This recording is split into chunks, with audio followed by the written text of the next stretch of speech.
Hello guys, today I'm gonna be doing a video on like a Python video. So this video will just tell you like what Python is and why we should use Python.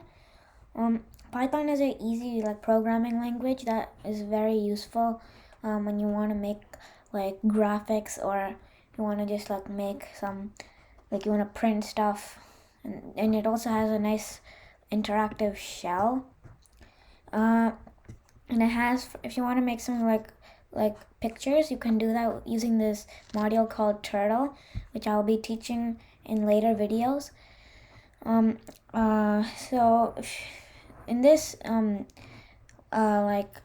future videos, I'll be teaching you how to use Python and how to make graphics and how to print stuff, how to use variables and all that good stuff. And this is very easy to read when you compare it to other programming languages. This programming language is very easy to read and very understandable for beginners.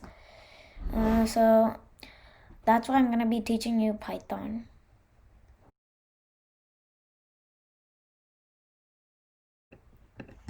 Hello guys, today I'm going to be teaching you how to install Python.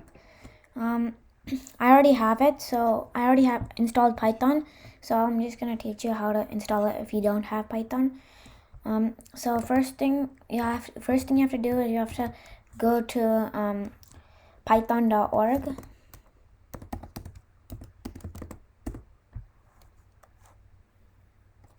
And then you have to go to downloads. Then you have to pick the thing if you're on if you're on a Windows, it'll say download for Windows, but since I'm on a Mac, it gives you a button right here.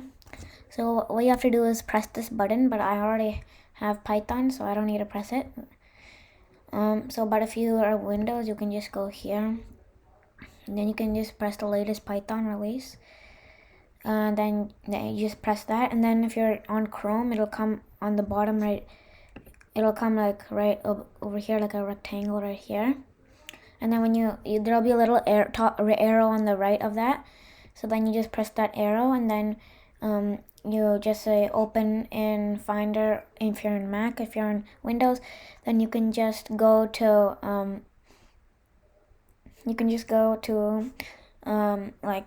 there'll be on the bottom left corner, there'll be a Windows sign next to the search magnifying glass sign.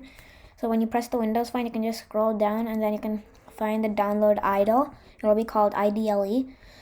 And if you can't find it there, then you just press that magnifying glass next to that window sign, and then you just search idle, IDLE. And so that's how you get Python. And then when you need to open it, all you need to do is if you're on Mac, you just press Command space, and then you press IDLE, and then you'll get this tab right here. It'll ask you to go through a couple of questions. You just have to accept all of the privacy terms and all that. I don't even know what it is. And then if you're on Windows, you just press that search button and then double tap on the idle rectangle, and then you can open it. And then in the next video, I'll be teaching you what Python's for and how to use it. Wait, never mind. That's all for today.